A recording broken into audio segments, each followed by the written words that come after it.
guys. Who'd like to kick us off? I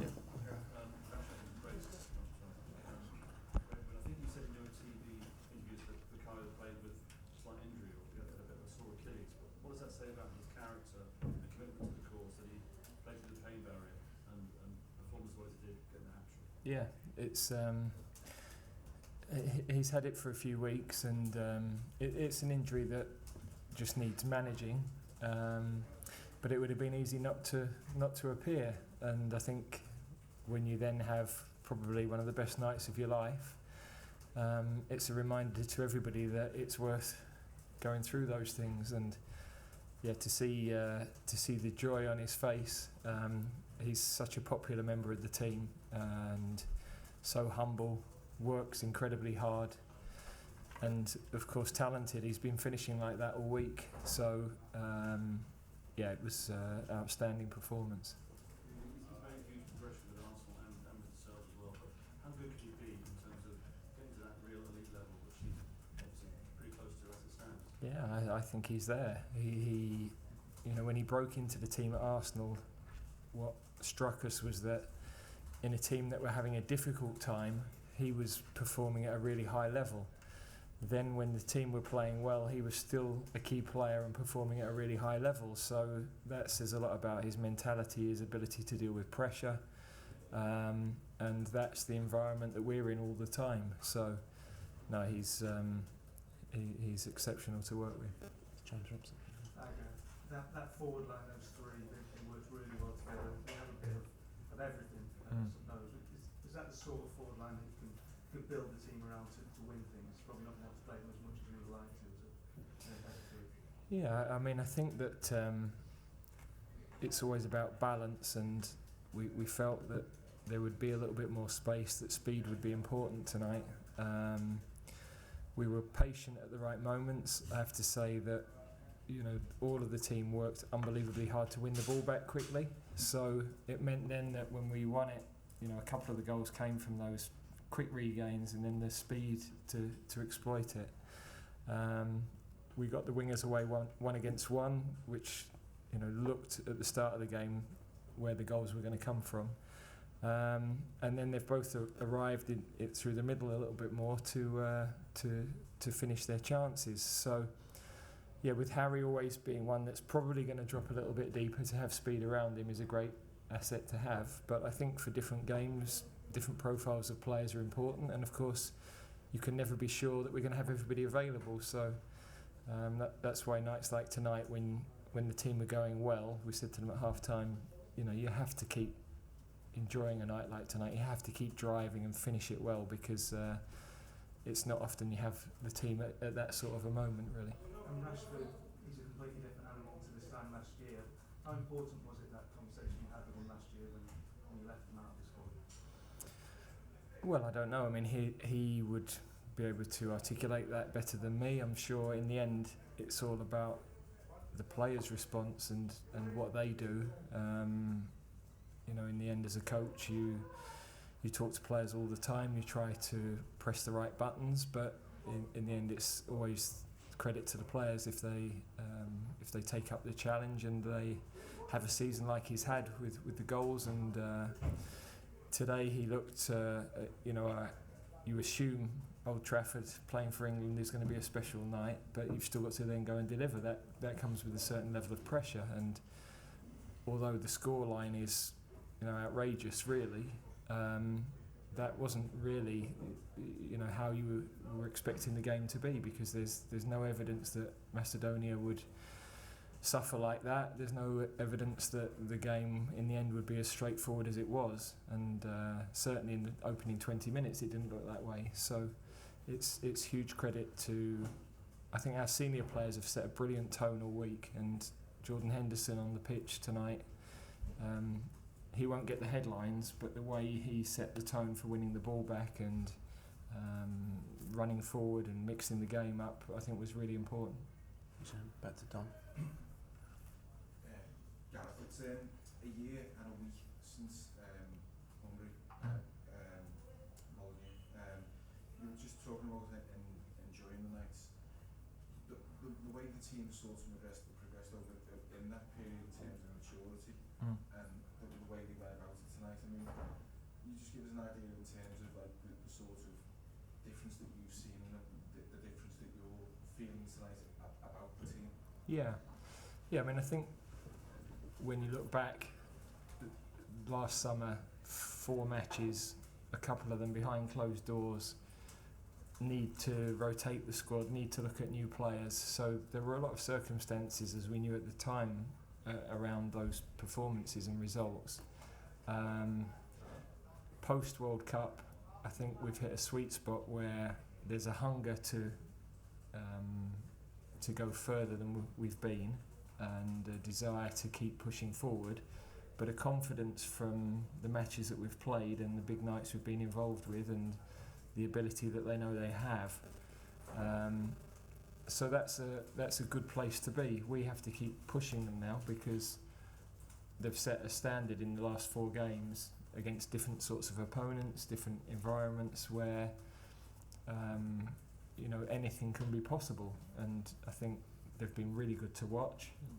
They've been exciting to watch. There's competition for individual places. There's competition to get in the squad. But around all of that, there's a brilliant feel with them as a group, and that is what creates a strong team. And I think the crowd have connected with that. The crowd were brilliant from before kick-off tonight. Obviously not getting carried away with it at all, but you can tell that there's a lot of them are used to winning things now and being in those big games, and they're carrying that sort of confidence about them that they expect to do things now, not that they're hoping to do things. 100%, yeah, and that's experiences with their club, but also as a collective, because we've always had moments where clubs have done well, but then how do you match that in? When Declan first played with us, I remember the Nations League semi-final with Holland. It's the biggest game of his life, and he's still learning his trade and still learning the position. Now he's played European final for us, European final for his club, big nights for us. They're all the experiences they have together are more important, but you can't take out the confidence that if you're a European champion, as the Manchester City boys arrive here tonight, then they're carrying that into the camp as well. But what they didn't come like a load of big shots and say we're European champions. They got straight onto the training pitch, mucked in, supported the group from the side in Malta, and then they performed tonight. Gareth, following on the experience from, I was a bit surprised to see before the game, I don't know if you saw that, the 590 combined caps, second most of any England team in history. Without any Centurions, that just seems a bit bizarre, but I guess that feeds into that experience thing, and it does feel like England are in a really good place year out. Probably years, I know you're not getting ahead of yourself, but you've always said that's the state ambition. Yeah, we've known that accumulating caps is one thing, but accumulating big game experiences is another. And also the really pleasing thing is that we've got a lot of young players with a lot of caps as well. So it's not that this team, there's just this next summer and nothing else. We want it to be sustainable for England. We want England to be challenging for as long as we can see, and that's also an important part of what we need to do. So we have to keep bringing young players into the squad, give them a feel of what it means to play in this group, and evolve the team as we go. There's that competition now, and that drives the players. They'll listen to what you say as a coach, but if there are other players in your position that hunting you down and are after your spot, then that drives your performance. Okay, 2 more to finish. James and then gentleman at the back. Hi, Gareth. Can you just reflect on just the challenges of this season with a World Cup in the middle of it, obviously for the first time, the season finishing this late, and just sort of how much you're looking forward to a more conventional season next season with a Euros and everything? Yeah, I mean, I think for it's more important what that's been for the players. I was looking last night. I mean, I always use him, but Luka Modric, I think, was 65th game. I think he'd played in 9 different competitions. There was a Spanish Super Cup, there was a European Super Cup, there was a World Club Cup, there was the Champions League, there was the La Liga, there was the Copa del Rey, there was a European Championship qualifiers, a World Cup and a Nations League. And he managed the friendly against Saudi Arabia before the World Cup as well. And he's 37. But, you know, in my head, one thing, absolute incredible respect for him and achieving that, but also how can we have a player that's playing in 9 competitions in 1 year? It's completely bizarre, really. So I've said all along, everybody has to collaborate on the calendar, because there's no point us just talking to the Premier League and sorting the FA Cup or the League Cup out. It's broader than that, because UEFA, FIFA have to be involved, otherwise somebody else slots something else in. But I only like to talk about it at these moments, because otherwise there's every excuse to not perform on a night like tonight. But the players have shown, I think psychologically we refreshed them, we gave the bulk of them 2 weeks off. That came with a bit of a risk, but they responded really well, and I think psychologically they're refreshed coming into these games, and they've viewed it as a, you know, a sort of mini pre-season, if you like, before they go and have another couple of weeks break. I mean, is it important then that the structure of this season is a one-off?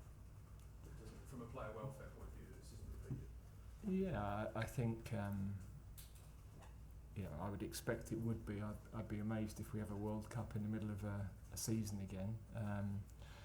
But also, you know, we have to look at things like last summer where there were 4 games at the end of the season, but everybody's involved. You know, everybody will take their players around the world in pre-season as well. So international football is still important. It's still such a pinnacle for players. It's such a proud thing for players and their families. So I don't think it should always be dismissing international football, and I'm saying that as obviously I'm an international manager, so I could say that, but I think I'm balanced enough to know that we have a great league and we want that to stay the same. But you can't keep adding competitions without something going. Thanks, James. Pass the mic all the way to the back row. Yeah, thanks. That's the next one. Thanks. Thank you. Just on the cautions, did you find the cards for Declan and Calvin a little bit harsh? Yeah, definitely. Well, I thought Declan's was. I thought Calvin's you probably get away with from Man City, but you don't with us. So I thought he broke the counter-attack up. I thought that was fair. But yeah, I thought Declan's was a bit harsh. I mean, thankfully, I know you can have 3 in the competition, but it probably made us more conscious of getting him off when we did as well. So yeah, of course you have no review on a yellow, so that is what it is. Okay, thanks everybody. Thank you.